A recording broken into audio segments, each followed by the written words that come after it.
নমস্কার, আপনাদের সবাইকে সিম্পল অ্যাস্ট্রোলজি চ্যানেলে স্বাগত জানাই। রাশিচক্রের সপ্তম রাশি হল তুলা রাশি। তুলা রাশির অধিপতি হলেন শুক্র। বীজ মন্ত্র হল ওম দ্রাং দ্রিং দ্রং স শুক্রায় নমঃ। তুলা রাশির অন্তর্গত নক্ষত্রগুলি হল চিত্রা, স্বাতী ও বিশাখা। চিত্রা নক্ষত্রের অধিপতি হলেন মঙ্গল, নক্ষত্রের অধিপতি হলেন রাহু এবং বিশাখা নক্ষত্রের অধিপতি হলেন বৃহস্পতি। কর্মক্ষেত্র, কর্মজীবনের দিক থেকে আগামী সেপ্টেম্বর মাসটি তুলা রাশির জাতক জাতিকাদের অনুকূল হতে চলেছে। তুলা রাশির সাপেক্ষে তাদের দ্বাদশ ঘরের অধিপতি বুধ মাসের বেশিরভাগ সময় দশম ঘর এবং একাদশ ঘরে বিরাজ করবেন। এর ফলে আপনাদের কর্মক্ষেত্রে তিনি সমর্থন এবং ভাগ্যোন্নতি নিয়ে আসবেন। চাকরিতে আপনারা ভালো এই সময় আশা করতে পারেন। এছাড়া মাসের শেষের দিকে যখন আপনাদের দ্বাদশ ঘরের অধিপতি বুধ দ্বাদশ ঘরে সক্ষেত্রস্থ অবস্থায় গোচর করতে শুরু করবেন, তখন যে সমস্ত তুলা রাশির জাতক জাতিকারা কর্মের পরিবর্তনের জন্য চেষ্টা করছেন, সেই আশাও আপনাদের পূর্ণ হতে চলেছে। আগামী সেপ্টেম্বর মাসে তুলা রাশির জাতক জাতিকারা কর্মক্ষেত্রে ঊর্ধ্বতন কর্তৃপক্ষদের কাছ থেকে মান সম্মান ইত্যাদি আশা করতে পারেন। তারা আপনাদের কর্মের জন্য আপনারা করবে এবং আপনার সহযোগীরাও আপনাদের সাথে সমস্ত কাজে সহযোগিতা করবেন। বর্তমান গ্রহ সন্নিবেশ অনুসারে দেবগুরু বৃহস্পতি আপনাদের অষ্টম ঘরে এবং রাহু আপনাদের ষষ্ঠ ঘরে গোচর করছেন। তাই মাসের প্রথমার্ধে আপনারা কোনো রকম চাকরি পরিবর্তনের চেষ্টা করবেন না, সেটা আপনাদের জন্য সুখকর হবে না। ব্যবসা, যে সমস্ত তুলা রাশির জাতক জাতিকারা ব্যবসার সাথে যুক্ত রয়েছেন, আগামী সেপ্টেম্বর মাস তাদের ব্যবসায়িক কারণে পরিমাণ বাড়বে। আপনাদের সপ্তম ঘরের অধিপতি মঙ্গল সারা মাস জুড়েই আপনাদের নবম ঘরে গোচর করবেন। ফলে আপনাদের ব্যবসায়িক ক্ষেত্রে বিভিন্ন জায়গায় ভ্রমণ করতে হবে। তার সাথে সাথে শনিদেব তার তৃতীয় দৃষ্টি আপনাদের সপ্তম ঘরে প্রেরণ করবেন। এর ফলে আপনাদের ব্যবসায় চাপ বৃদ্ধি হবে। অনেক সময় তুলা রাশির জাতক জাতিকারা যারা ব্যবসার সাথে যুক্ত রয়েছেন, তাদের মনে হবে অনেক পরিশ্রম করা সত্ত্বেও না কেন, কিন্তু এই সময়তেই আপনাদের ধৈর্য ধরতে হবে, তবেই আপনারা সঠিক দিশা এবং সুফল অর্জন করতে সফল হবেন। সেপ্টেম্বর মাসের 17 তারিখে যখন শুক্র, যিনি আপনাদের রাশি অধিপতি, আপনাদের রাশিতে গোচর করতে শুরু করবেন এবং তার সপ্তম দৃষ্টি আপনাদের সপ্তম স্থানে প্রেরণ করবেন, তখন থেকে আপনাদের ব্যবসার উন্নতি আপনারা পরিলক্ষিত করতে পারবেন। এই সময় আপনারা নতুন কিছু সম্পর্ক গড়ে উঠবে, যা আপনাকে ভবিষ্যতে প্রচুর উপকৃত করবে এবং আপনাদের ব্যবসায় অগ্রগতি প্রদান করবে। অর্থনৈতিক দিকটির কথা বললে আগামী মাসটি আপনাদের জন্য মিশ্র ফলাফল নিয়ে আসতে চলেছে। আপনাদের যেমন অত্যাধিক ব্যয় হবে, তেমনি আপনাদের আয়ও প্রচুর পরিমাণেই হবে। আপনাদের দ্বাদশ ঘরে রাহু ও কেতুর প্রভাব থাকার জন্য আপনাদের হাতে টাকা আপনারা রাখতে অসফল মনে হতে পারে, আপনাদের প্রচুর ব্যয় হতে পারে।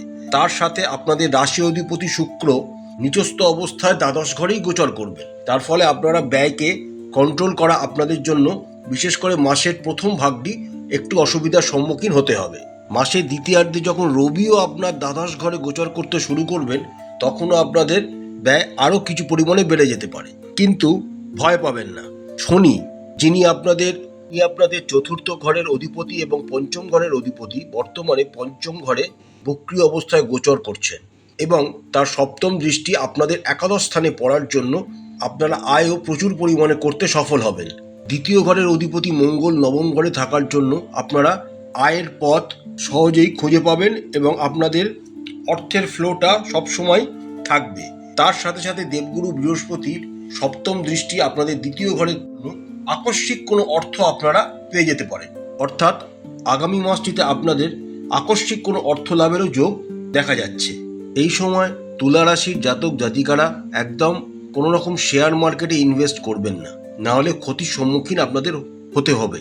যে সমস্ত তুলা রাশির জাতক জাতিকারা চাকরির সাথে যুক্ত রয়েছেন, তাদের বেতন বৃদ্ধির একটি সুন্দর যোগ তৈরি হবে, সুতরাং আপনারা বেতন বৃদ্ধির আশা করতে পারেন।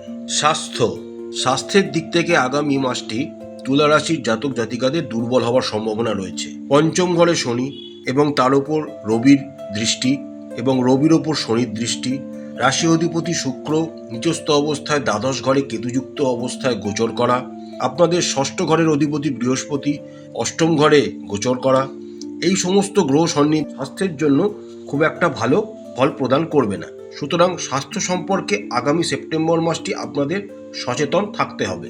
এই সময় আপনারা নিজের স্বাস্থ্যকে একদম অবহেলা করবেন না।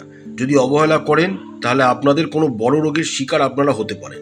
সুস্থ স্বাস্থ্য বজায় রাখতে একটি রুটিন গ্রহণ করুন এবং সেটাকে মেনটেন করে চলুন। যদি কোনো রকম রোগ আপনাদের কষ্ট দেয় তাহলে তাৎক্ষণিকভাবে এর চিকিৎসা করান, যাতে ভবিষ্যতে এই সমস্যার সম্মুখীন না হতে হয়। পেট সংক্রান্ত সমস্যা বিশেষ করে এবং চোখের সমস্যা আপনাদেরকে আগামী মাসে বিরক্ত করতে পারে। প্রেম, যে সমস্ত তুলা রাশির জাতক জাতিকারা প্রেমের সম্পর্কে রয়েছেন তাদের এই মাসটি উত্তেজনা এবং দ্বন্দ্বে পূর্ণ হতে চলেছে। পঞ্চম ঘরের অধিপতি শনির ওপর রবির দৃষ্টি এবং রবির ওপর শনির দৃষ্টি বিষযোগ তৈরি করেছে, যার ফলে আপনাদের প্রেমজ সম্পর্কে দ্বন্দ্ব, ঝামেলা, ঝঞ্ঝাট, ঝগড়া সম্মুখীন আপনাদের হতে হবে। এই সময় আপনারা একে অপরকে বুঝতে ঠিক পেরে উঠবেন না। নিজেদের মধ্যে ভুল বোঝাবুঝি, মিসআন্ডারস্ট্যান্ডিং, একে অপরকে বিশ্বাস না করা, এই সমস্ত বিষয়গুলি আপনাদের মধ্যে ফুটে উঠবে, যার ফলে আপনাদের সম্পর্কে চিড় ধরতে পারে বা কোনো অশান্তি বা ঝামেলা হতে পারে। বিশেষ করে মাসের প্রথমার্ধে আপনাদের কশাসলি এগোতে হবে। আপনাদেরকে শান্ত ও ধৈর্য ধরে মাসের প্রথমার্ধটি অতিবাহিত করতে হবে। মাসের দ্বিতীয়ার্ধে যখন রাশি অধিপতি শুক্র আপনাদের নিজস্ব রাশিতে সক্ষেত্রস্থ অবস্থায় গোচর করতে শুরু করবেন এবং রবিও দ্বাদশ ঘরে চলে যাবে, যার ফলে শনি রবির বিষযোগ থেকে আপনারা মুক্তি পাবেন, তখন থেকে আপনাদের প্রেমজ জীবনের সম্পর্ক আবার ভালো হতে শুরু করবে। বিবাহ, যে সমস্ত তুলা রাশির জাতক জাতিকারা বিবাহিত তাদের জন্য আগামী সেপ্টেম্বর মাস হতে চলেছে। তবে পঞ্চম ঘরে শনির গোচর এবং তার তৃতীয় দৃষ্টি সপ্তম ঘরে পড়ার জন্য আপনাদের স্বামী বা স্ত্রীর মেজাজ মাঝে মাঝে খিটখিটে হয়ে উঠতে পারে। তবে সপ্তম ঘরের অধিপতি মঙ্গলের অনুকূল অবস্থান এবং তার নবম ঘরে গোচর আপনাদের জীবন সঙ্গীরা সাহস ও সাহসিকতার সাথে তাদের সমস্ত দায়িত্ব পালন করবে এবং তাতে আপনারা আনন্দিত হবেন। এই সময় আপনারা কোনো দীর্ঘ ভ্রমণেও যেতে পারেন। 17 সেপ্টেম্বর থেকে যখন রাশি অধিপতি শুক্র তিনি যখন আপনাদের রাশিতে গোচর করতে শুরু করবেন এবং তার সপ্তম দৃষ্টি আপনাদের সপ্তম ঘরে প্রেরণ করবেন, তখন থেকে আপনাদের বিবাহিত জীবন আরও মধুর একটি উন্নত জায়গায় পৌঁছতে শুরু করবে। আপনাদের ঘনিষ্ঠতা বৃদ্ধি পাবে এবং ভালোবাসা একের অপরের জন্য প্রচুর পরিমাণে থাকবে। আপনাদের মাসের প্রথমার্ধ থেকে দ্বিতীয়ার্ধটি বিবাহিত যারা আছেন জাতক জাতিকারা তাদের অপেক্ষাকৃত বেশি অনুকূল হতে চলেছে। পরিবার, পারিবারিক জীবনের কথা বললে আগামী সেপ্টেম্বর মাসটি তুলা রাশির জাতক জাতিকাদের অনুকূল হতে চলেছে। আপনাদের দ্বিতীয় ঘরের অধিপতি মঙ্গল সারা মাস জুড়ে আপনাদের নবম ঘরে গোচর করবেন, যার ফলে আপনারা পরিবারের সাথে কোনো দীর্ঘ ভ্রমণে এমনকি তীর্থযাত্রাতেও যেতে পারেন। এই সময় আপনাদের অ্যাডভেঞ্চারাস স্পোর্টস বা দুঃসাহসিক কোনো খেলায় অংশগ্রহণ করার ইচ্ছা জাগতে পারে এবং তাতে আপনারা অংশগ্রহণ করতেও পারেন। পরিবারের মধ্যে ঐক্যবদ্ধতা থাকবে, সত্যতা ও সম্প্রীতির সাথে পরিবারের অগ্রগতিতে আপনারা অবদান রাখবেন। চতুর্থ ঘরের অধিপতি শনি মহারাজ পঞ্চম ঘরে থাকার জন্য এবং তার উপর রবির দৃষ্টি এবং রবির উপর শনির দৃষ্টি থাকার জন্য পিতা পুত্র বা পিতা মাতার সম্পর্কের একটু টানাপোড়েন বাড়তে পারে এবং তাদের স্বাস্থ্য সমস্যাও হতে পারে। তাই এই দিকটা আপনাদের নজর রাখতে হবে।